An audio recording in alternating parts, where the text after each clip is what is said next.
Good evening. It is Saturday night. It is time for the Iman Report. It is Saturday night, October the 10th. I hope everybody's having a great night. Now we are doing the post-fight show for UFC Fight Night 179. In the main event, Corey Sandhagen knocks out Marlon Moraes in the second round, via TKO.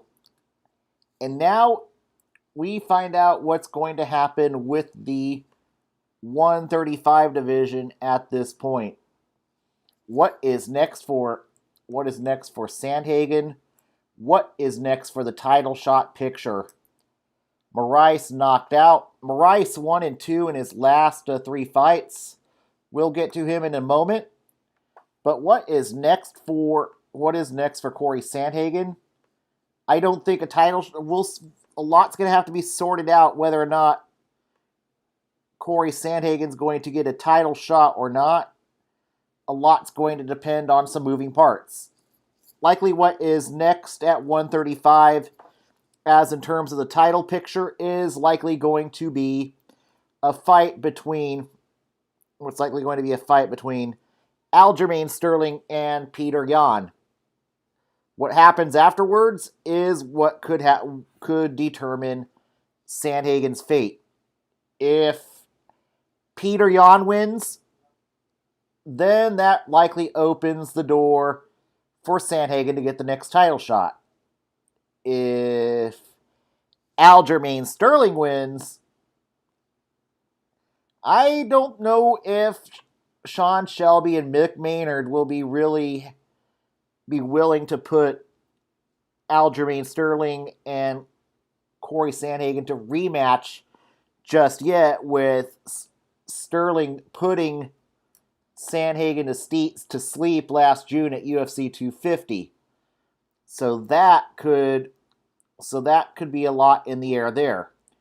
You've got also TJ Dillashaw, who is returning from suspension. It wouldn't totally surprise me, even though this should not happen, that we see TJ Dillashaw fight the winner, since he's a former champion. That's where Marlon Moraes comes in at this point. I think Moraes very likely should fight next a returning TJ Dillashaw. That I would like to see Dillashaw have to earn his title shot. I don't want him being thrown to the wolves, especially after admitting to cheating and being suspended.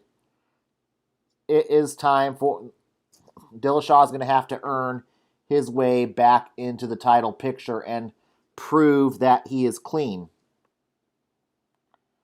But let's take a look at the rankings Let's take a look at the top 15 as in terms of at the 135 division, in the event that we end up with Aljo as the champion.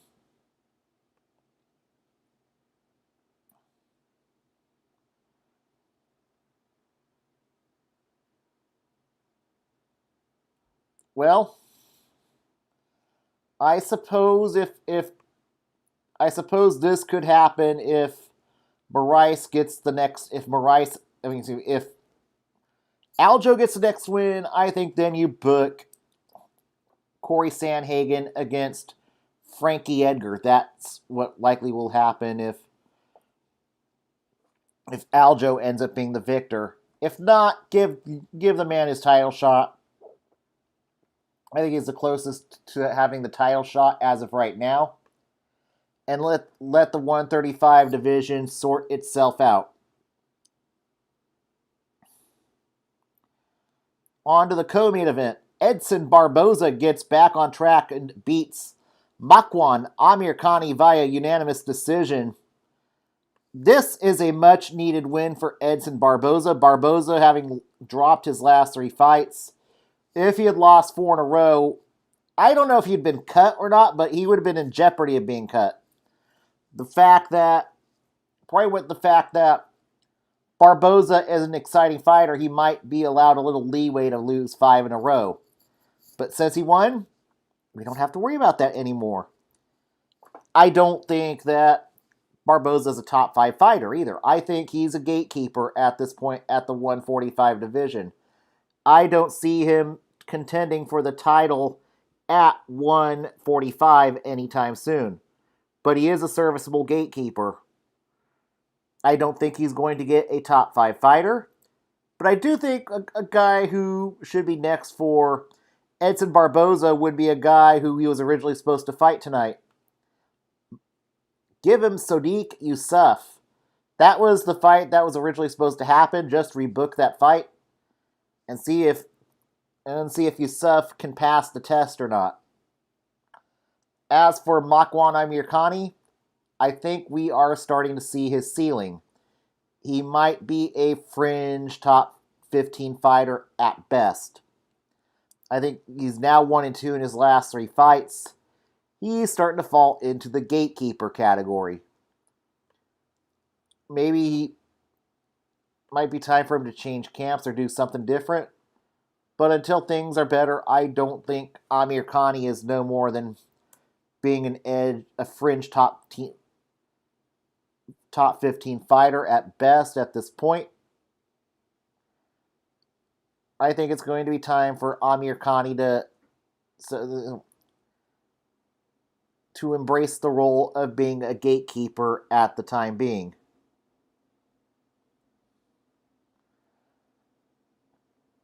What could be next for Amirkhani? Possibly the loser of Andre Fili, and I think I'll go with the loser of Bryce Mitchell and Andre Fili is what should be next for Makwan Amirkhani. In the third fight at heavyweight, Marcin Tybura beats Ben Rothwell via unanimous decision 29-28, 30-26, 30-27. At one point, Tybura was in danger of being cut from the roster. Now he's rattled off 3 straight wins and could actually have a number next to his name come Monday or Tuesday morning. Is he a contender? I don't think so. I don't think he's a contender, but he is a gatekeeper. I think he's probably a top 15 gatekeeper. What should be next for Tybura? This was a boring fight. This was a fairly boring fight, but this was a good fight. I'm going to give him Tanner Boser. Boser really hasn't had a big name. Boser ranked 15 in the UFC. So I'd say you go with Tanner Boser and Makwan Amirkhani. Those are 2 fighters ranked near each other. I think Amirkhani will be right on the edge of the top 15. Give him that fight. As for Ben Rothwell, he's not a contender. He's a good gatekeeper, but not a contender. So you just maybe give him another young gun. See where he's ranked on Tapology. But Rothwell is the elder statesman to the heavyweight division, and he's nothing more than a gatekeeper at this point in his career. Ranked number 17 according to Tapology.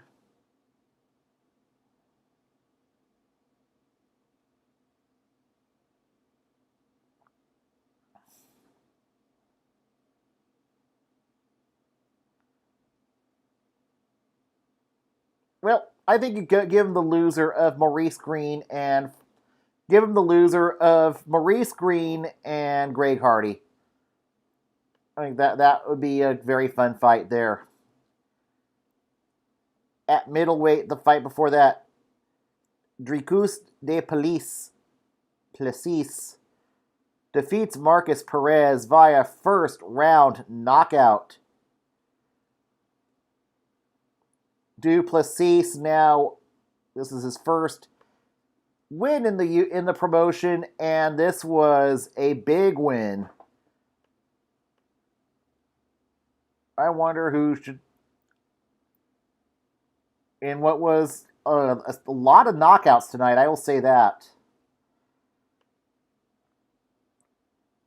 But next for Dricus.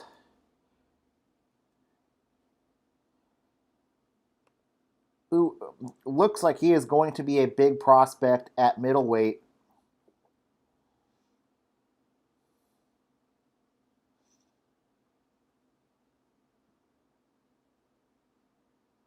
And who wants to be the first fighter from Africa to actually win, who's currently resides in Africa to win the title. I don't think he's there just yet, but he will probably get a step up in competition in his next fight. Oh,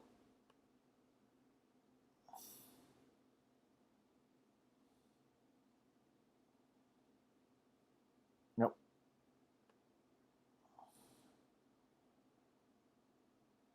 Give him the winner of Neto and Win. I think that will be next. The winner of Darren Wynn and Neto is what should be next.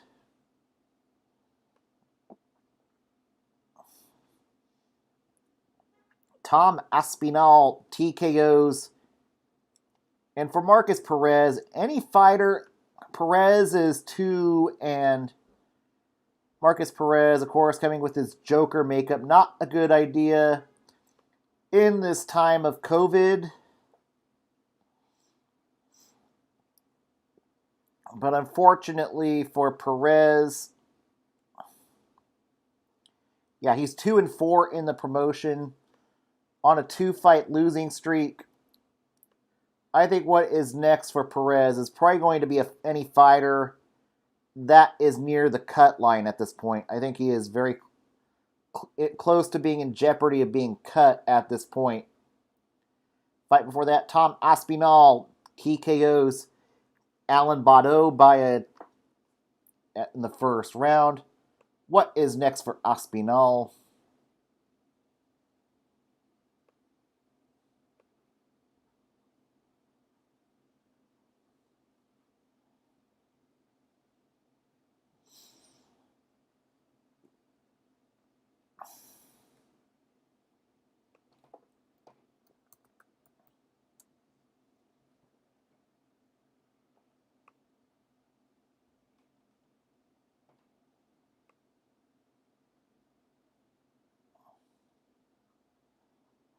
Tom Aspinall ranked 39 according to Tapology.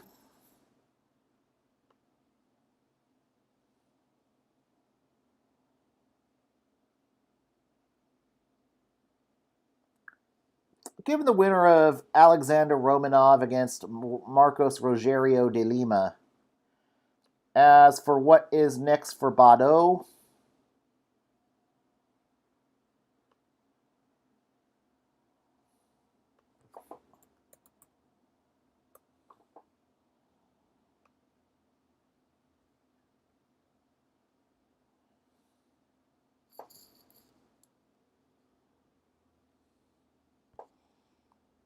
Baudot will just likely get a debutante in his next fight. In the first card of the main card, Ilya Tupuria beats Youssef Salah via unanimous decision.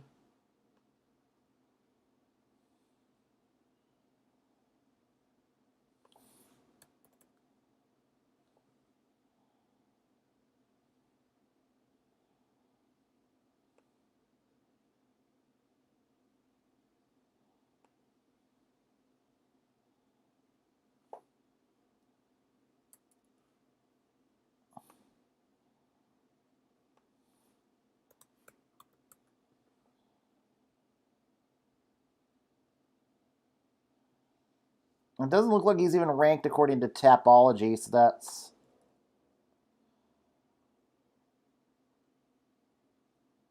I really don't know where he will have to go based on another ranking. Zalal ranked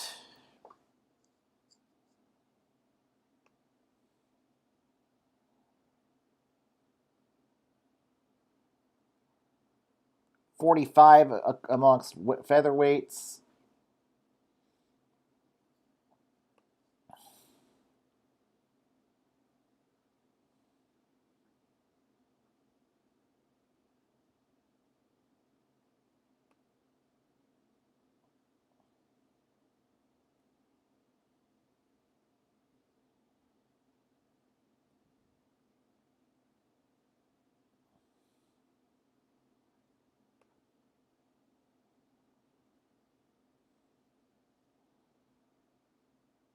They're ranked 97, so he's going to climb up.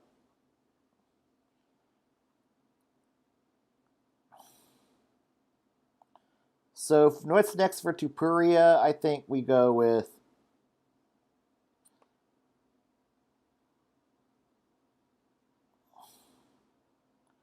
the winner of Stamen and Davalishvili makes a lot of sense. As for Zalal, his next fight should be against Herbert Burns. Now to the prelim card. Tom Breezy TKO's newcomer KB Bueller in the first round. Tom Breezy getting back on track after losing.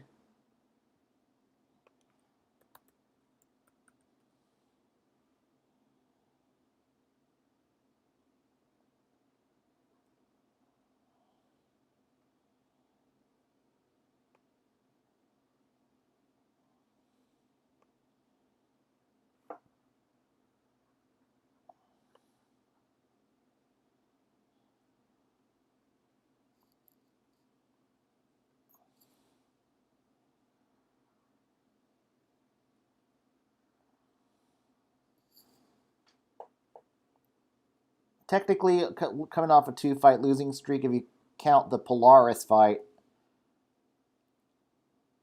Breezy ranked 36.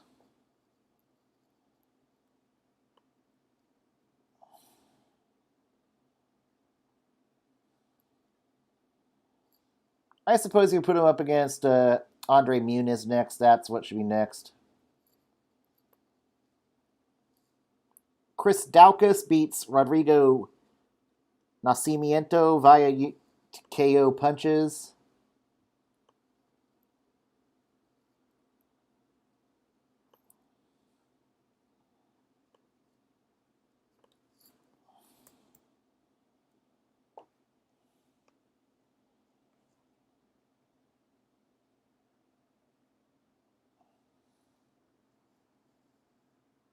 Daukaus ranked 54, according to Tapology.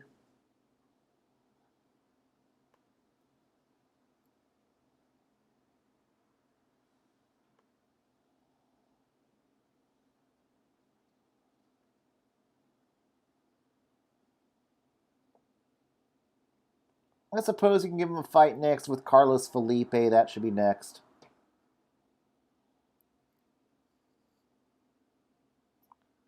As for Nascimento,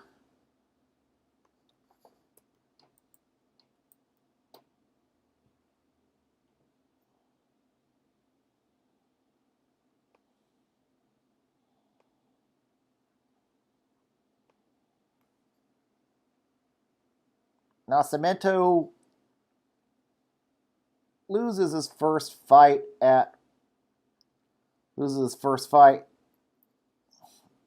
in his UFC career.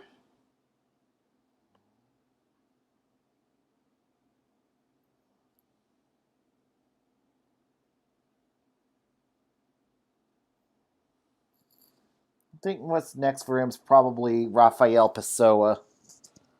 That's what I'll go with for that. Joaquin Buckley gets 50 Gs by knocking out Impa Kasanagi or whatever. What is next for Joaquin Buckley after that knockout of the night? That was a knockout you would normally see in the movies.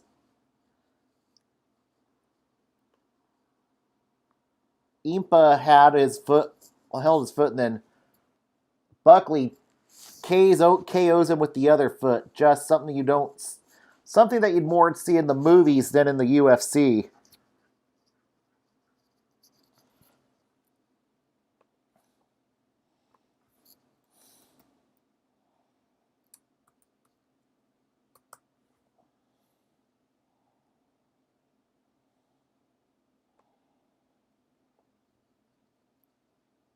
Joaquin Buckley, definitely a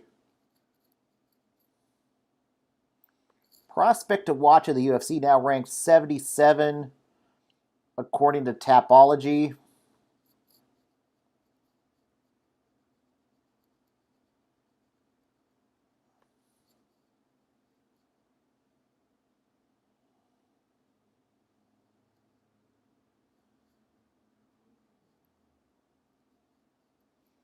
Probably the winner of Stoltzfus and Daukus should be next for Buckley. As for Impa,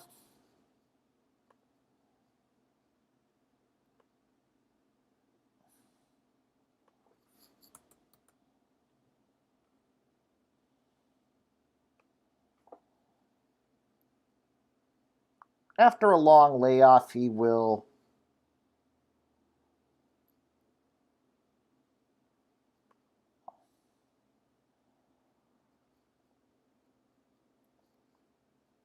ranked number 57.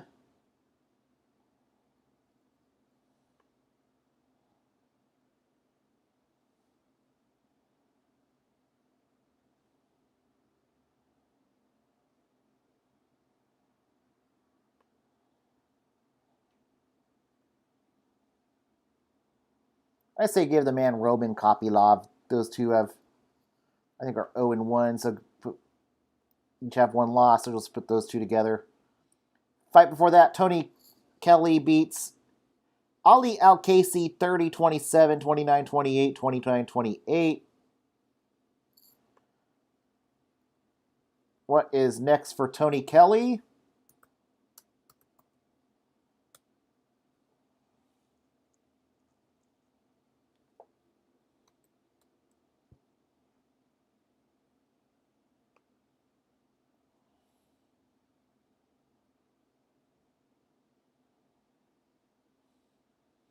Well, that looks like the wrong Tony Kelly there.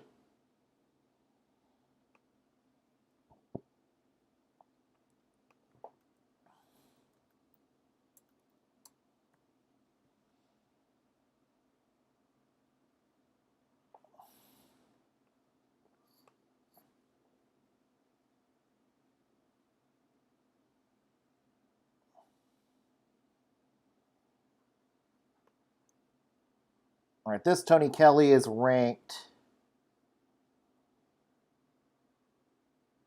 109 at 135, according to Tapology.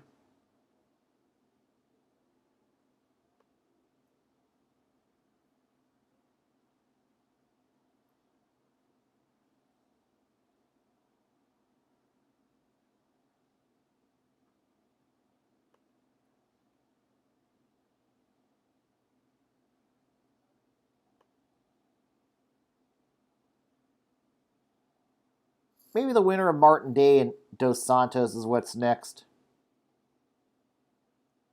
As for Al Casey,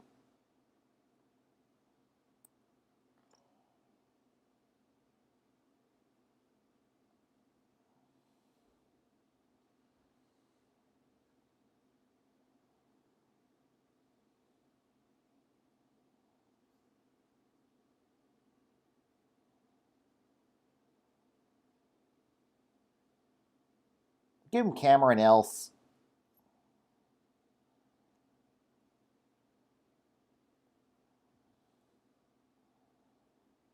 I think Cameron Else should be next for Al Casey. In the fight before that, Giga Chikadze beats Omar Morales via unanimous decision. Giga now on a 4-fight winning streak in the UFC, 4-0. And now it is time to give Giga a step up in competition.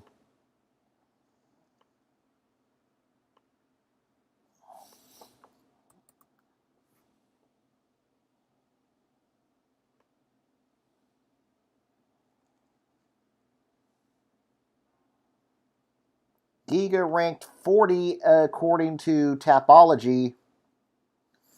So that should give Giga a big fight coming up at 135. I say Lerone Murphy fits the bill. I'll go with that.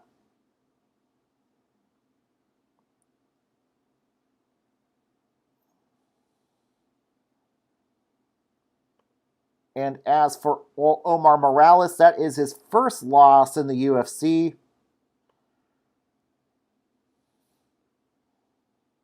But Giga isn't exactly a slouch, so that's not going to hurt him too badly.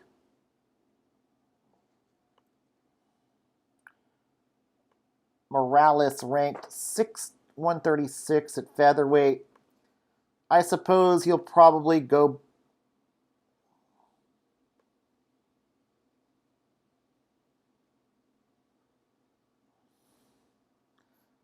I suppose after that loss, maybe he goes back to 155. That's what I think would be what's next for Morales. Should be a return to 155.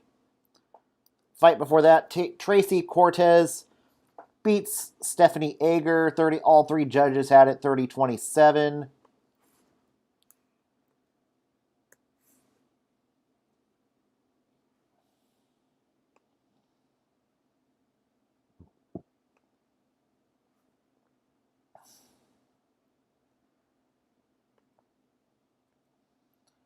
Cortez ranked number 22 in the women's 135 division.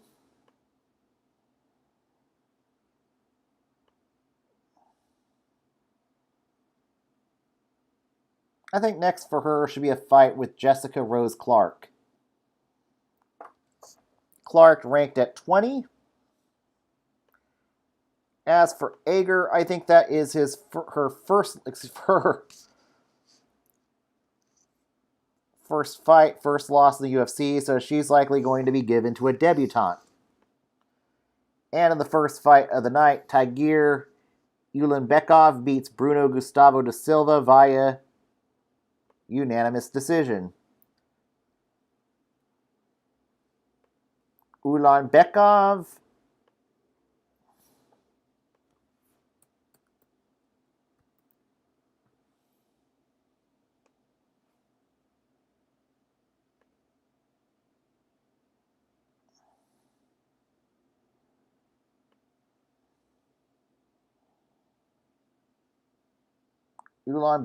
ranked 22 at flyweight.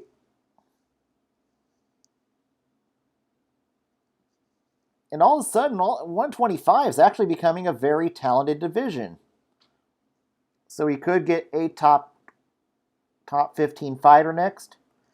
I say the winner of Paiva and Albazi makes a lot of sense.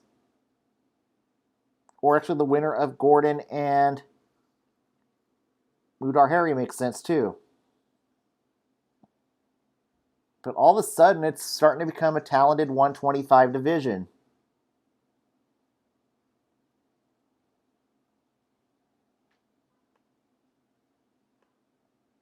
As for Bruno Gustavo da Silva, he's got 1 no contest and 2 losses. I think that likely sends da Silva packing. Yeah, tonight he's the only fighter getting cut, and yeah, I always have to cut one fighter. I go into other channels' chats, and they know I have a reputation for cutting fighters. So this is my one roster cut of the night. Gustavo da Silva, you're cut. But that will conclude it for this week for the post-fight show. Next week we have a very exciting fight card, as on Fight Island next week it will be Robert Ortega going up against the Korean Zombie, who could determine the next title challenger for Alexander Volkanovski. And buried at the third spot, you've got Caitlin Chikagian versus Jessica Andrade. Andrade making her debut at 125. Andrade could unfortunately be getting fed the bullet with a win. You got Jimmy Crute, you got Thomas Almeida. This should be a very fun fight card. And this is going to be a good lead up to UFC 254 in 2 weeks. As we get closer to 2021, the state of Texas is going to reopen arenas, allow fans at 50% capacity at all combat sports. So there, and I wouldn't be surprised if Florida is not too far behind.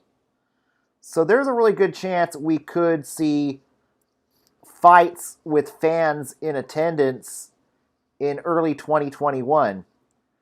Granted, these fights will probably be in Texas and Florida, but I think the UFC certainly wants to get back to getting some gate revenue for these fights. So there's a good chance we see that happen sometime in early 2021. Now that some states are now going to allow fans back in the arenas. And with the NHL and NBA concluding their seasons, there's going to be a lot more push for guidance to reopen arenas and getting fans back in the seats. So I expect sometime in 2021 we're going to see UFC with fans back in the stands. Granted, it'll probably be something like 25 to 50% capacity to begin with. I'll be back on air tomorrow night after Sunday Night Football to recap NFL Week 5. Everybody have a great night, stay awesome, and love yourself, and take care of yourself. Wear a mask. Good night.